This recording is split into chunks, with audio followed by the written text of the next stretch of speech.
to the Celestine Prophecy, the 10th insight. Holy shit. We kind of already had a whole conversation, but inner hell. It's Yeah. crazy.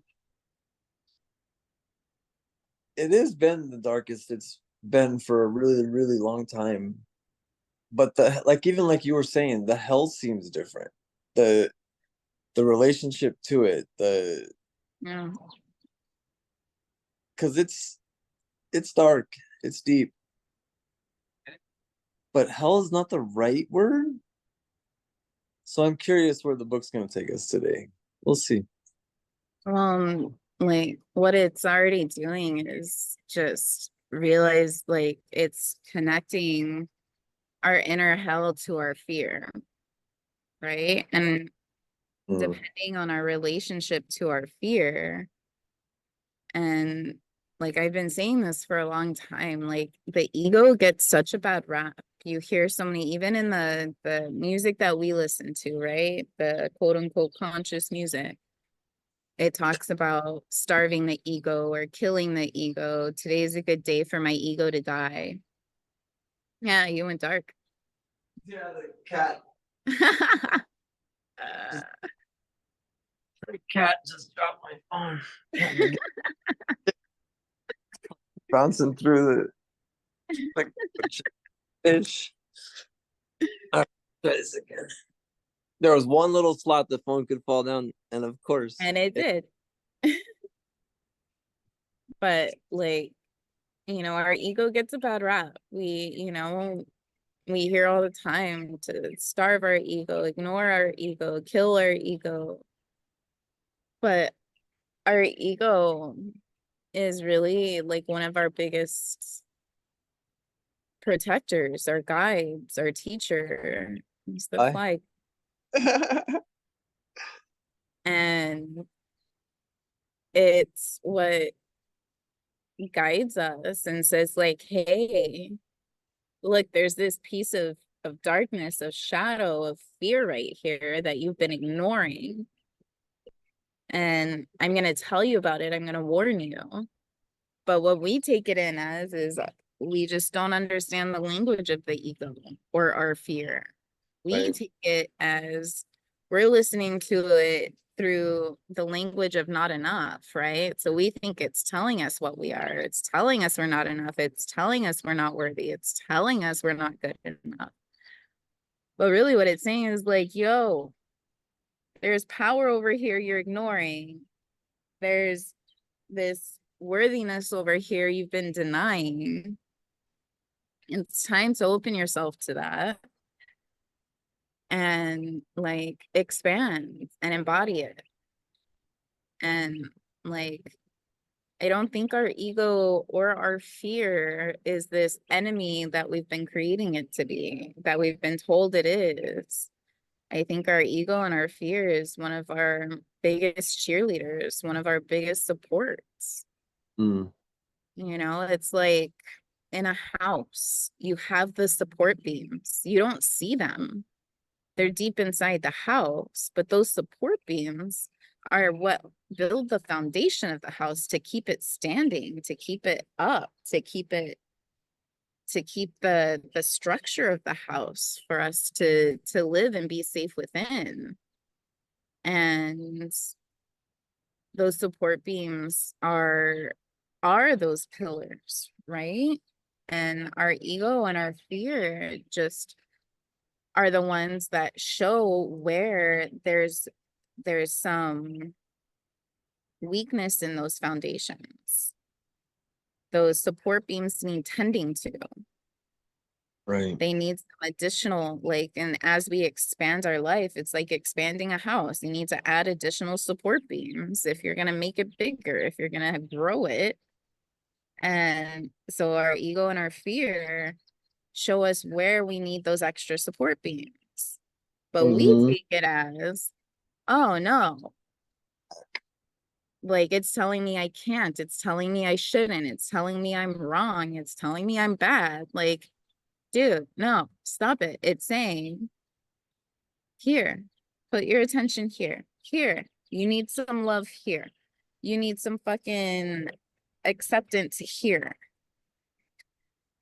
And so, yeah, I think it's exactly what you said. It's the relationship too, right? Learning how to understand instead of listening to our fear and our ego from this center, from the language of I'm not enough, and instead listening to it from the language of love, worthiness, and wholeness.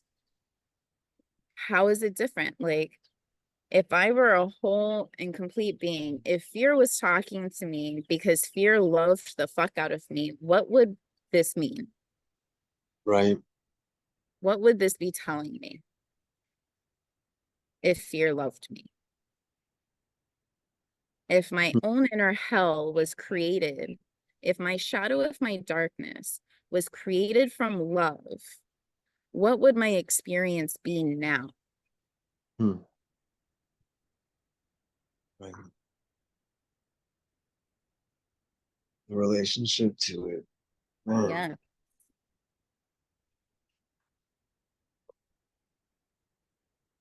All right. Were we on the when we stopped part? I believe so because I didn't mark it, so that would be my assumption. Yeah, that sounds good to me. All right. I'm good going first if you're good with me Yeah, going first. Okay. yeah, yeah. My head is pounding, so Oh, okay. Yeah, so don't push yourself. If you don't want to read, don't read. When we stopped, Will and I were facing each other. Around us was more gray. Another loud, disharmonious sound shattered the silence, and Will's face began to lose focus. He continued to hold on to me, and after several minutes, the sound ended. These sound bursts are coming more frequently now, Will said. We may not have much time left. I nodded, fighting the dizziness. Let's look around, Will said. As soon as we focused on our surroundings, we saw what appeared to be a massive energy several hundred yards away. Immediately, it closed to within 40 or 50 feet. Be careful, Will cautioned. Don't identify completely with them. Just listen and find out who they are. I focused warily and immediately saw souls in motion and an image of the town from which I had escaped. I recoiled in fear, which actually made them come closer to us. Stay centered in love, Will instructed. They can't pull us in unless we act as though we want them to save us. Try to send them love and energy. It'll either help them or make them run away. Realizing the souls were more afraid than I was, I found my center and beamed them love energy. Immediately, they moved rapidly away from us to their original position. Why can't they accept the love and wake up? I asked Will. Because when they feel the energy and it raises their consciousness a degree, their preoccupation lifts somewhat and doesn't fend off the anxiety of their aloneness. hmm. Coming into awareness and breaking free of a control drama always feels anxious at first because the compulsion has to lift before the inward solution to the lostness can be found. That's why a dark night of the soul sometimes precedes increased awareness and spiritual euphoria. A movement to the right caught our attention. When I focused, I realized that other souls were in the area. They came closer and others moved away. I strained to pick up on what the group was doing. Why do you think this group is here? I asked Will. He shrugged. They have something to do with this guy, Feynman. In the space around the group, I began to see a moving image, a scene of some kind. When I brought it clearly into focus, I realized it was the image of an expansive industrial plant somewhere on Earth, with large metal buildings and rows of what looked like transformers and pipes and miles of interlinking wire. At the center of the complex, the top one of the largest buildings, was a command center of pure glass. Inside, I could see rows of computers and gauges of all descriptions. I glanced at Will. I see it, he said. As we continued to survey the complex, our perspective expanded so that we could now view the plant from above. From here, we could see miles of wire leaving the plant in all directions, feeding huge towers containing some sort of laser beams shooting energy out to other local stations. Do you know what all this is? I asked Will. He nodded. It's a centralized energy generating plant. Movement at one end of the complex attracted our attention. Emergency vans and fire trucks were arriving at one of the larger buildings. An ominous glow radiating from the third floor window. At one point, the glow brightened, and then the ground under the entire building seemed to crack. In an explosion of dust and debris, the building shuddered and then slowly collapsed. To the right, another building burst into flames. The scene moved to the command center, where inside technicians moved frantically. From the right, a door opened, and a man entered with an armful of charts and blueprints. He laid them out on a table and worked with what appeared to be determined confidence. Walking with a limp to one side of the room, he began to adjust switches and dials. Gradually, the ground stopped shaking and the fires were brought under control. He continued to work hastily and to instruct the other technicians. I looked at the individual now in charge more closely and then turned to Will. That's Feynman. Before Will could respond, the scene shifted into fast forward. Before our eyes, the plant was saved. Then, quickly, workers began to dismantle it, building by building. At the same time, on a site nearby, a new, smaller facility was being constructed that would manufacture more compact generators. Finally, most of the complex had been returned to its natural wooded state, and the new facility was turning out small units that we could see behind each house and business throughout the countryside. Abruptly, our perspective backed away until we could see a single individual in the foreground watching the same scene we were. When we could see his profile, I realized that it was Feynman, before his current birth, contemplating what he could achieve in life. Will and I looked at each other. This is part of his birth vision, isn't it? I asked. Will nodded. This must be his soul group. Let's see how much more we can find out about him. We both focused on the group, and another image formed in front of us. It was the 19th century war camp, the headquarters tent again. We could see Feynman together with the commander, the man I had seen again in the illusional town. Feynman was the other aide who had been there with Williams. He was the one who limped. As we watched their interaction, we began to pick up on the story of their association. A bright tactician, Feynman was in charge of strategy and technological developments.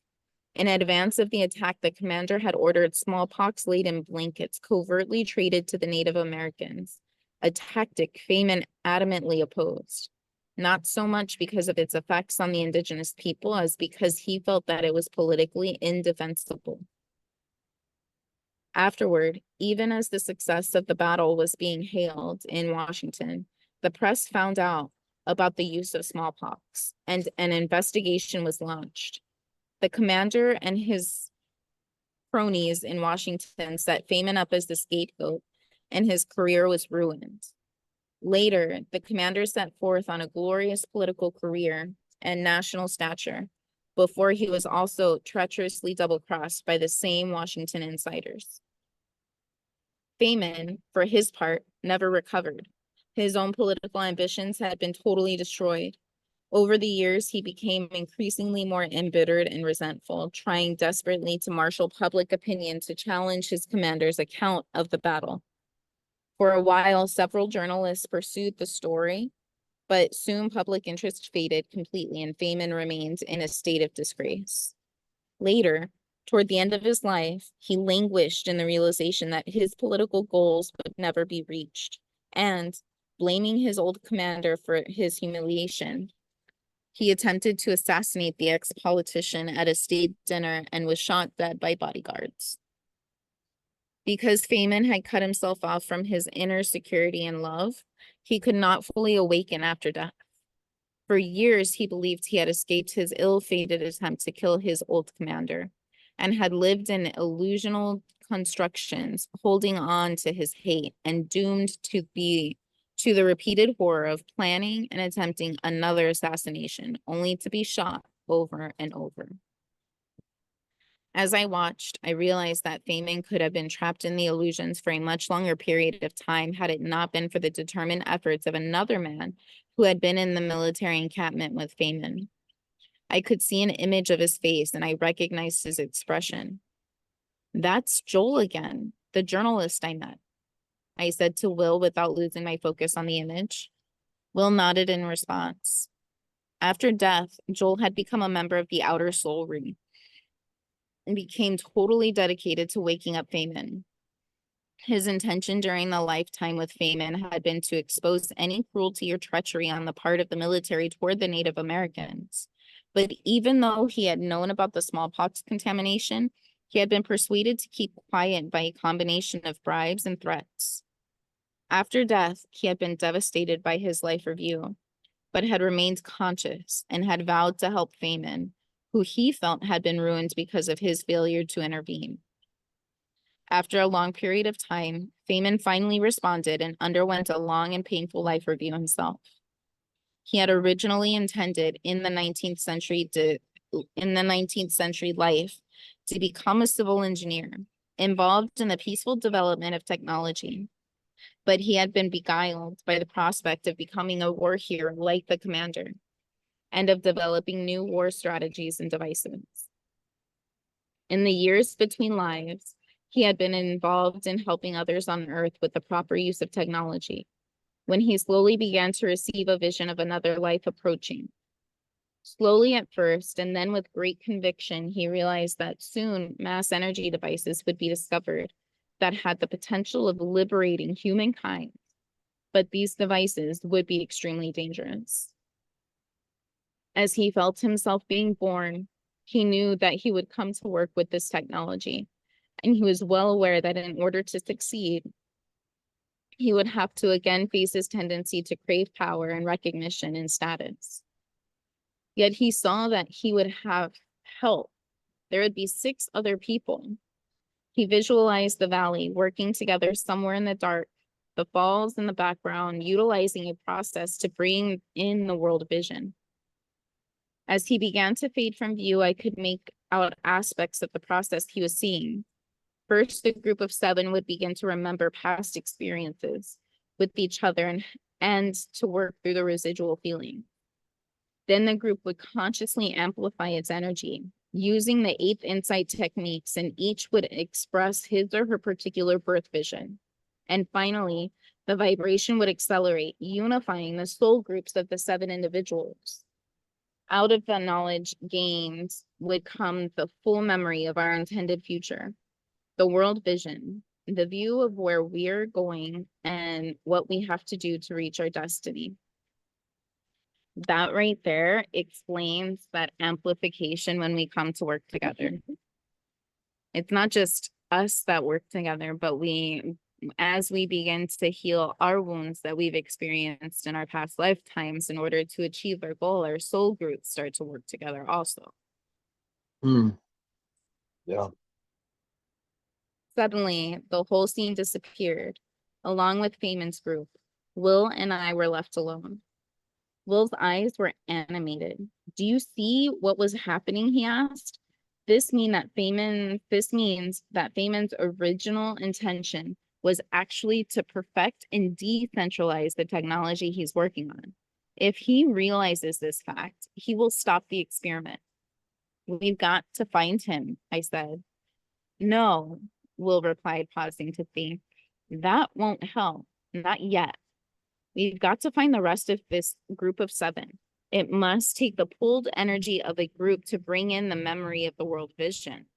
A group that can work through the process of remembering and energizing themselves. I don't understand this part about clearing residual feelings. Will moved closer.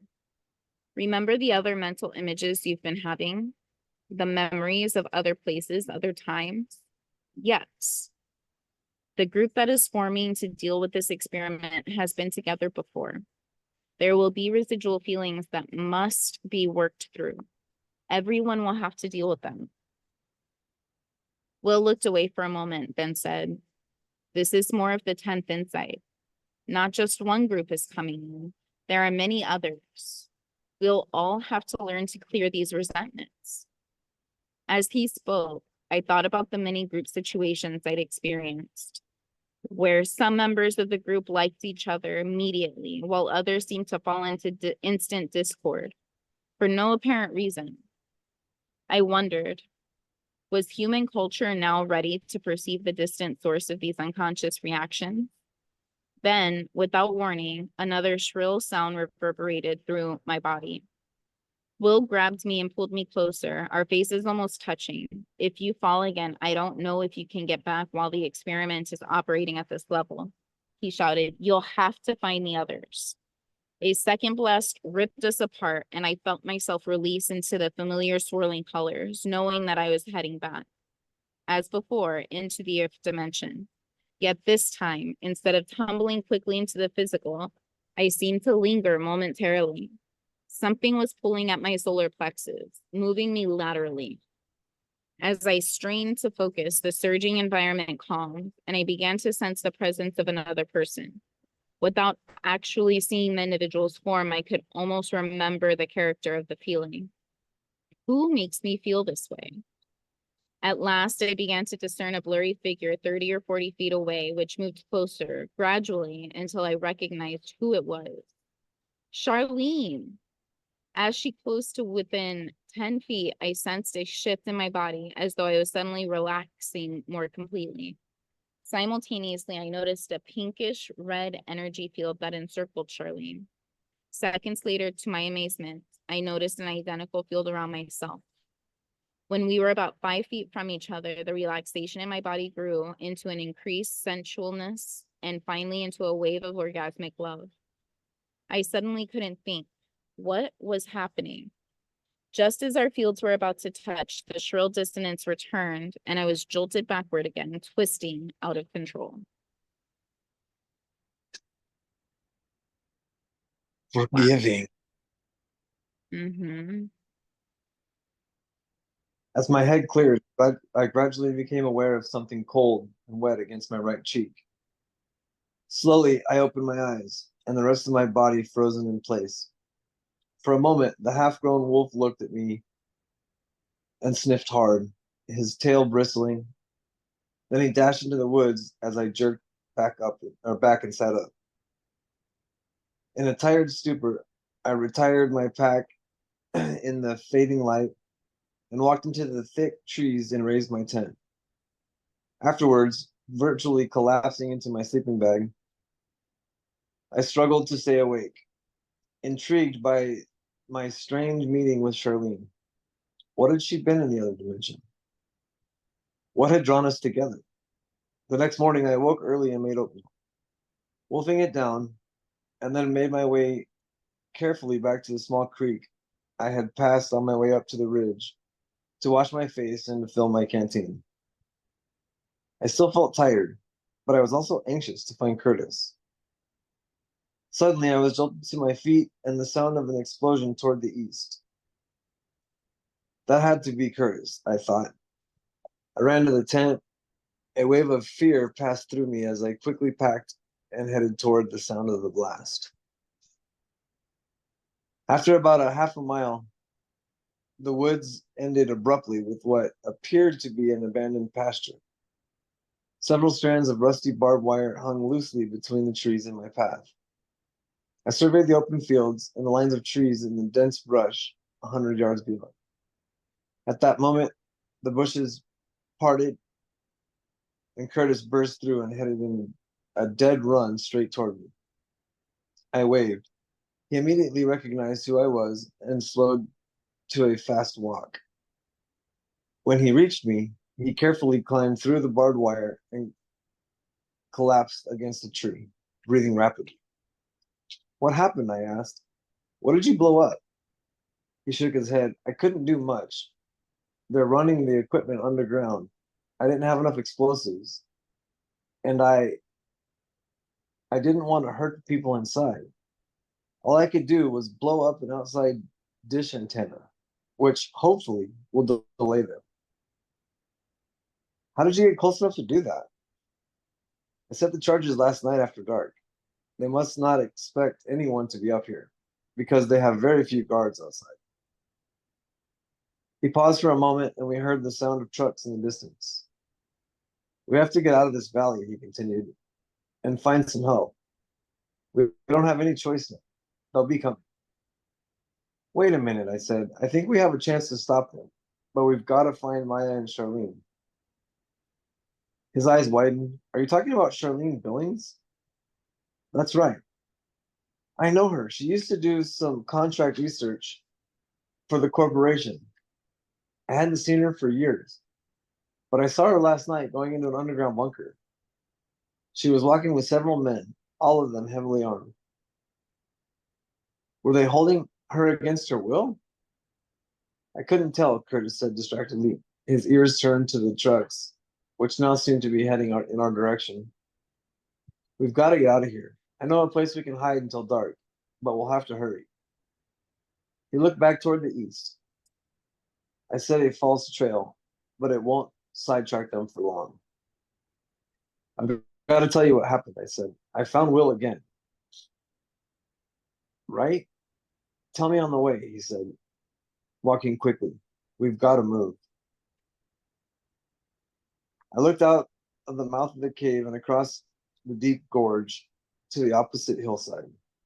No movement. I listened carefully but could hear nothing. We had walked in a northeasterly direction for about a mile, and as quickly as I could, I had told Curtis what I had experienced in the other dimension, stressing my belief that Williams had been correct. We could stop this experiment if we could find the rest of the group and remember the larger vision. I could tell that Curtis was resisting. He had listened for a while, then began rambling about his past association with Charlene. I was frustrated that he knew nothing about, or that he knew nothing that might explain what she had to do with this experiment. He also told me he had come to know David, that they had become friends. He explained, after a chance meeting had revealed many common experiences in the military.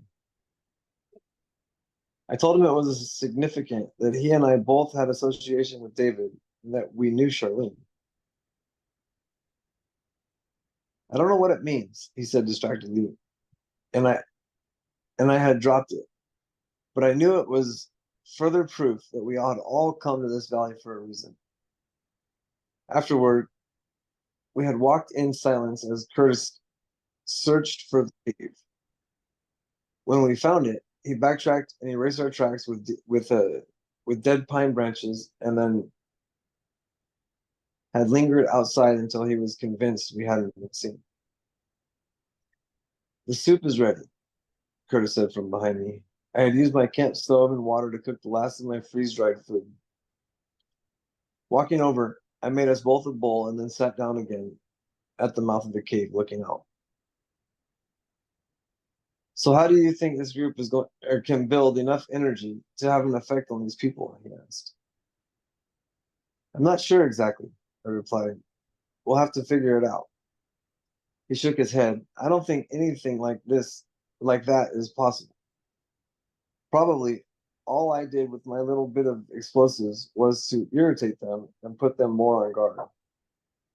They'll bring more people in, but I don't think they'll stop. They would have had a replacement antenna close by. Maybe I should have taken out the door. God knows I could have. But I just couldn't bring myself to do that. Charlene was inside, and who knows how many others.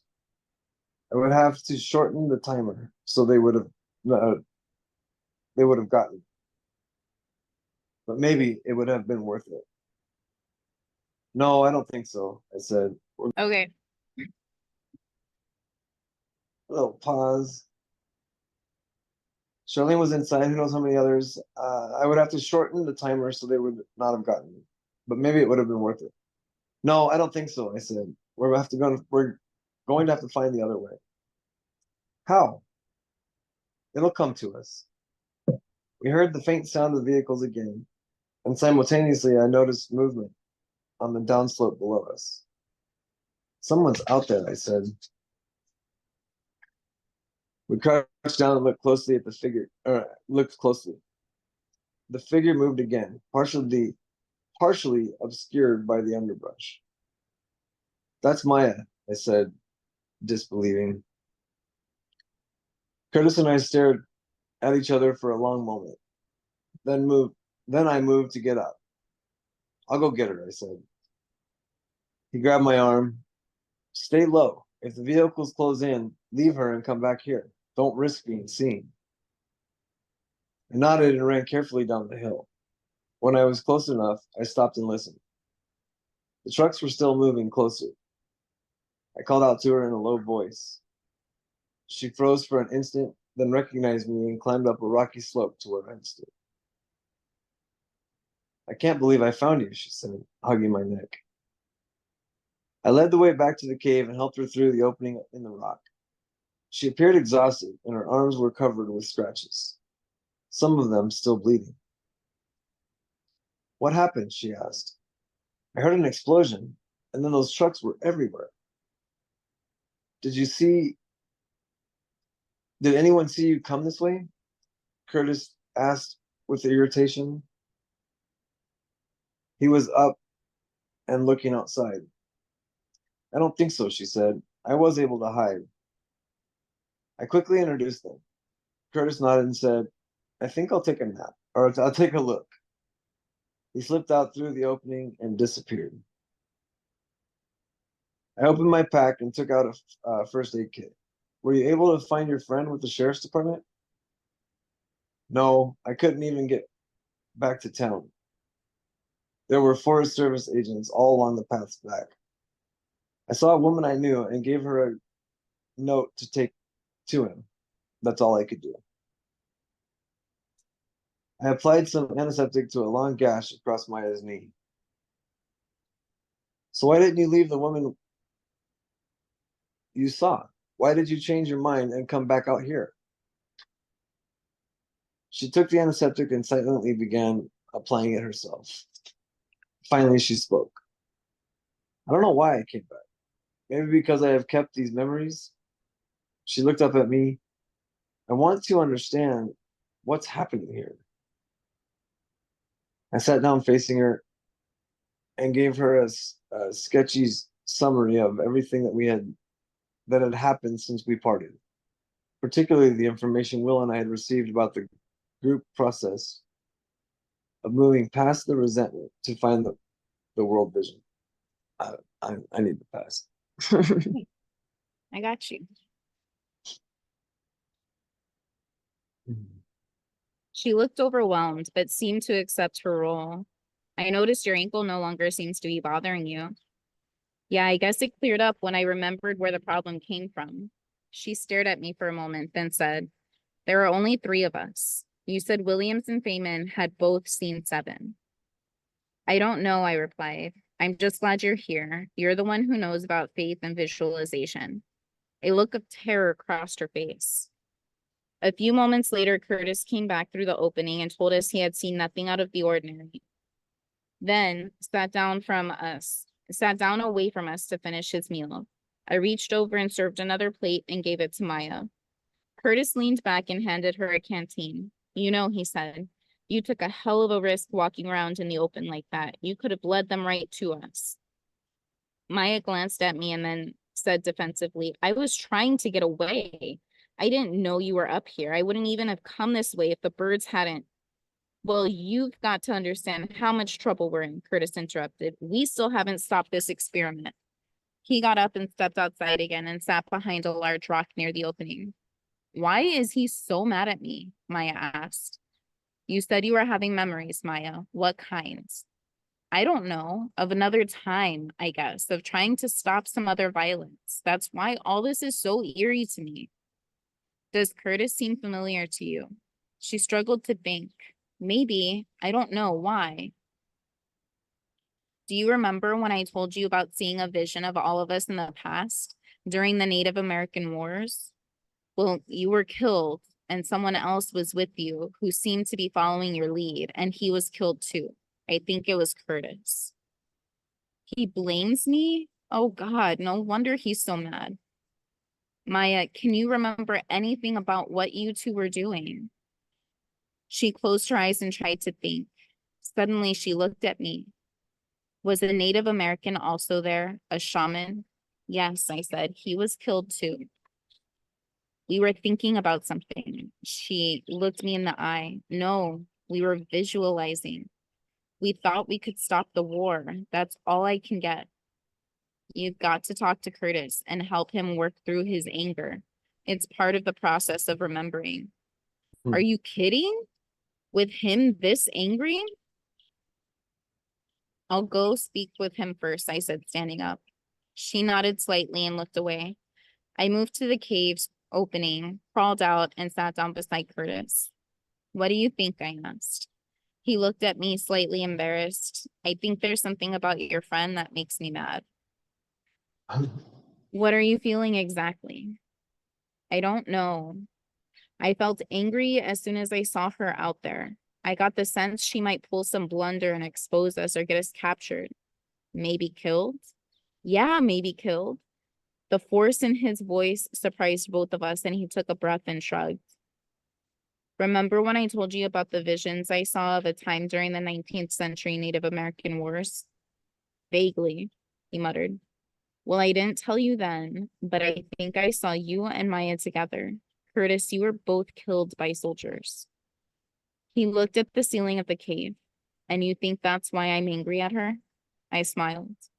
And at that moment, a light dissonance filled the air, and we both heard the hum. Damn, he said. They're firing it up again. I grabbed his arm. Curtis, we've got to figure out what you and Maya were trying to do back then, why you failed, and what you intended to happen differently this time. He shook his head. I don't know how much of all this I even believe. I wouldn't know where to begin. I think if you just talk with her, something will come up. He just looked at me. Will you try? Finally, he nodded and we crawled back into the cave. Maya smiled awkwardly. I'm sorry I've been so angry, Curtis offered. It seems maybe I'm mad about something that occurred a long time ago. Forget it, she said. I just wish we could remember what we were trying to do. Curtis looked hard at Maya. I seem to remember you're into healing of some kind. He glanced at me. Did you tell me that? I don't think so, I replied, but it's true. I'm a physician, Maya said. I use positive imaging and faith in my work. Faith? You mean you treat people from a religious perspective? Well, only in a general sense. When I said faith, I meant the energy force that comes from human expectation. I work at a clinic where we're trying to understand faith as an actual mental process, as the way we help create the future. And how long have you been into all this? Curtis asked.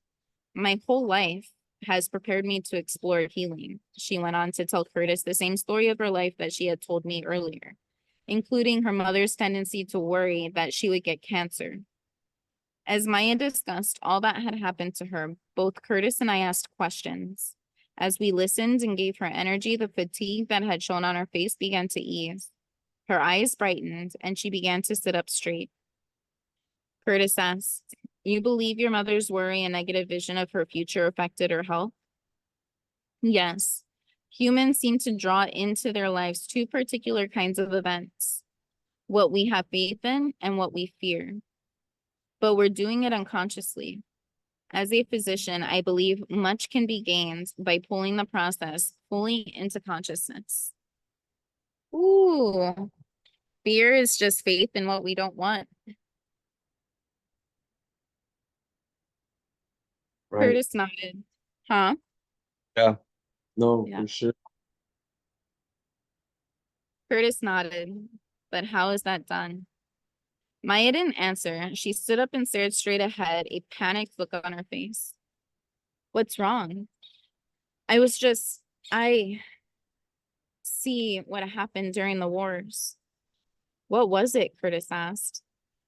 She looked at him. I remember we were in the woods. I can see it all. The soldiers' smoke from the gunpowder. Curtis seemed to be pulled into deep thought, obviously picking up on the memory. I was there, he mumbled. Why was I there? He looked at Maya. You brought me to that place. I knew nothing. I was just a congressional observer. You told me we could stop the fighting. She turned away, obviously struggling to understand. I thought we could. There's a way. Wait a minute. We weren't alone. She turned and stared at me, an angry expression appearing on her face. You were there too, but you abandoned us. Why did you leave? Her statement stirred the memory I had brought back earlier and told them both what I had seen. Describing the others who were also there, the elders of several tribes, myself, Charlene, I explained that one elder voiced strong support of Maya's efforts, but believed the time was not right, arguing that the tribes had not yet found their correct vision. I told them another chief had exploded with rage at the atrocities perpetrated by the white soldiers. I couldn't stay, I told them, describing my memory of the experience with the Franciscans. I couldn't shake the need to run. I had to save myself. I'm sorry. Maya seemed lost in thought, so I touched her arm and said the elders knew it couldn't work, and Charlene confirmed that we hadn't yet remembered the ancestors' wisdom. Then why did one of the chiefs stay with us? She asked. Because he didn't want the two of you to die alone. Hmm. I didn't want to die at all, Curtis snapped, looking at Maya. You misled me. I'm sorry, she said. I can't remember what went wrong. I know what went wrong, he said. You thought you could stop a war just because you wanted to. She gazed at him for a long moment, then looked at me. He's right. We were visualizing that the soldiers must stop their aggression, but we had no clear picture of how that could happen. It didn't work because we didn't have all the information. Everyone was visualizing from fear, not faith. It works just like the process of healing our bodies. When we remember what we're really supposed to do in life, it can restore our health. When we're able to remember what all of humanity is supposed to do, starting right now from this moment, we can heal the world. Yeah. God, what if that process gets brought into medicine? Yeah. That we put just as much focus on what's ailing us as what we're meant to do and we're not. Hmm. If the question is what lights you up, and that becomes the prescription instead of just medication. Right. I think it is happening actually.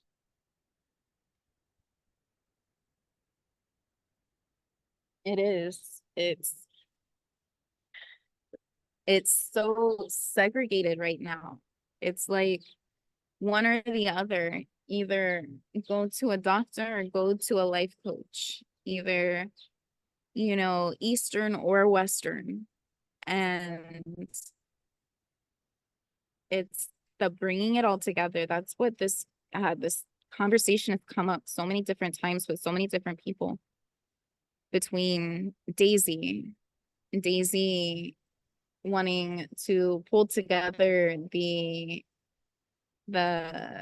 experience of recreational use and health and wellness. And then with um Des, Gio, and Victoria of bringing all the different aspects together, Chinese medicine and healing work and our body and just all of it of, of Ra doing his work. Like, it's like everybody's trying to pull together a couple of different aspects into this one piece, and it's like I feel like all of us need to all work together to pull it all together, like having Chinese and Eastern medicine, having physical, emotional, mental, and spiritual wellness all together in one.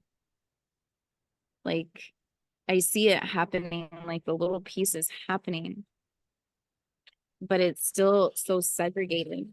Oh, Yeah. my book just blew. I have no idea where we're at now. What page are we on? 168.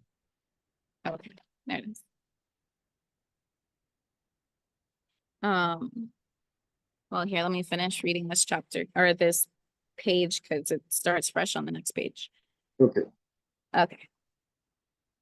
Um, Oh, I'm before gonna she. reread. I'm just gonna reread this chapter. She gazed at him for a long moment, then looked at me. He's right. We were visualizing that the soldiers must stop their aggression, but we had no clear picture of how that could happen. It didn't work because we didn't have all the information. Everyone was visualizing from fear, not faith. It works just like the process of healing our bodies.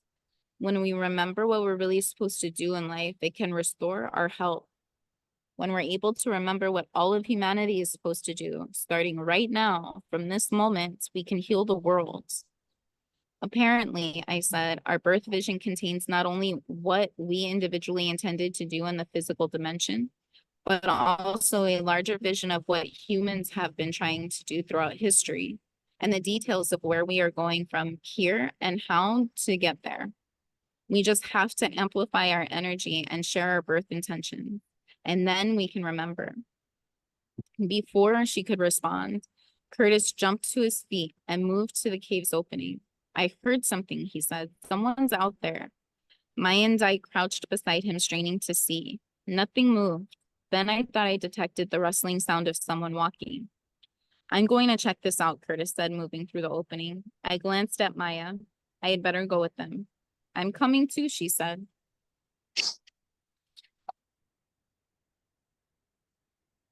Yeah, part of that, what I feel is what's happening is that's our process is to merge it all. I'm gonna move because the sun's like right in my face and I can't see anything. There we go. Oh man. Like, I know this just has me so curious as to like the people that have been brought in my life and and like how it like I totally feel it, like the working through the anger, working through the emotions, or working through all of the stuff from the past. It's given a different light on like how to like a question of discernment, I guess. Of like there are things that, people in my life, namely, I guess Elliot and Rob are the ones that and of course they're the intimate relations, so it always brings up mirrors, right? But me questioning, like there's so many things that don't feel like they're aligned in my life in that dynamic, right? And so shifting dynamics potentially. But then it's like, is this, it's a question, right? Am I just being aloof? Or is this something that I meant to work through? Or is this like, and then in just that right there, it's like, well, but when I don't know what to do, that means it's not time to do anything. And so just really taking a look at that while going through choosing what the next step is aligned for me. Right. And then speaking those truths about what's not aligned, you know, which I have. And so it's, just an allowing, does this dynamic fit? Hmm. But my go-to is like, and this is the shifting that go-to of like, oh, this doesn't fit, so bye, you Right. know, to this doesn't fit in this dynamic. So what shifts can we make? You know, like I don't know that I feel comfortable doing business with Rob, starting a nonprofit with Rob. Right. We shall see. Hmm. You look miserable, babe. I don't feel good. Okay. Well, let's let you go so you can get rest. I love you. I love you too. Get rest, feel better. I will. That's the plan. We're not working today, so I'm not moving. Perfect. All right. I love you. All Happy right. Day of Independence and Liberation. I get to dance with Des tonight anyway, so Sweet. pull it together before then. All All right. right, babe. Love you too. Bye. Bye.